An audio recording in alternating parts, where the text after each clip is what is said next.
Bible అంతటా కొత్త నిబంధనలో యేసుక్రీస్తు నామములో తప్ప ఇంకెక్కడ బాప్తిస్మము వేరే నామములో ఇచ్చినట్టు చూపించమంటే చూపించలేరు. 3 జనాంగాలు ఉన్నాయి. ఒకటి యూదా జనాంగం, రెండవది అన్యజనుల జనాంగం, మూడవది సమరయుల జనాంగం. 3 జనాంగం వారు యేసుక్రీస్తు నామంలోనే బాప్తిసం తీసుకున్నారని అపోస్తల కార్యంలో చూపించబడతా ఉన్నది. పౌలు గారు తన పత్రికలో ఆయన అన్యజనులకు రాస్తున్నప్పుడు, రోమిలకు రాస్తున్న పత్రిక, అన్యజనులకు రాసిన పత్రిక, క్రీస్తు యేసులో బాప్తిస్మం పొందినము అని అంటున్నాడు. ఆయన తండ్రి కుమార పరిశుద్ధాత్మ నామంలో మనం బాప్తిసం పొందినామని ఎక్కడ చెప్తలేడు. ఎందుకంటే అది వెరీ సింపుల్. అది తండ్రి యొక్కయు కుమారునొక్కయు పరిశుద్ధాత్మకయు నామంలో ఇవ్వమన్నాడు. మళ్ళీ తండ్రికి పేరు వేరు, కుమారుడికి పేరు వేరు, పరిశుద్ధాత్మ పేరు వేరు కాదు.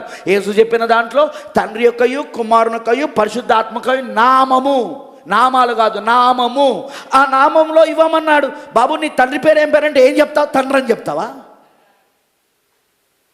బాబు నీ కుమారుని పేరు ఏం పేరంటే ఏం చెప్తాను? కుమారుడు అని చెప్తావా? నువ్వు ఒక ఫామ్ని నింపేటప్పుడు తండ్రి పేరంటే ఏం రాస్తావు? కుమారుని పేరంటే ఏం రాస్తావు? సింపుల్ అది. కానీ తండ్రి యొక్క కుమారుని యొక్క పరిశుద్ధాత్మ నామంలో బాప్తిసం ఇచ్చినా కరెక్టే, యేసుక్రీస్తులో బాప్తిసం ఇచ్చినా కరెక్టే. రాంగ్. ఎడమకాలు చెప్పు కుడికాలు వేసుకొని, కుడికాలు చెప్పు ఎడమకాలు వేసుకుంటే నేను చెప్పులు వేసుకున్నా కదా అంటారే, నువ్వు పిచ్చోడిరా అంటారు. చెప్పులు వేసుకునడం ముఖ్యం కాదు. అక్కడ చెప్పులు ఎడమకాలకి వేయాలా, కుడికాలకి వేయాలా? యేసు చెప్పింది అపోస్తలకు అర్థమైంది, యేసు చెప్పింది శిష్యులకు అర్థమైంది, యేసు చెప్పింది అదిగో తరువాత వచ్చిన పౌలుకి అర్థమైంది. తండ్రి యొక్క కుమారుని యొక్క పరిశుద్ధాత్మ నామంలో మీరు బాప్తిసం ఇవ్వండి అని చెప్తున్న సమయంలో అక్కడ పౌలు గారు లేడు. ఆయనకు అర్థమైంది. దానికి డైరెక్ట్గా మనకు బైబిల్లో ఉన్నాయి లేఖనాలు.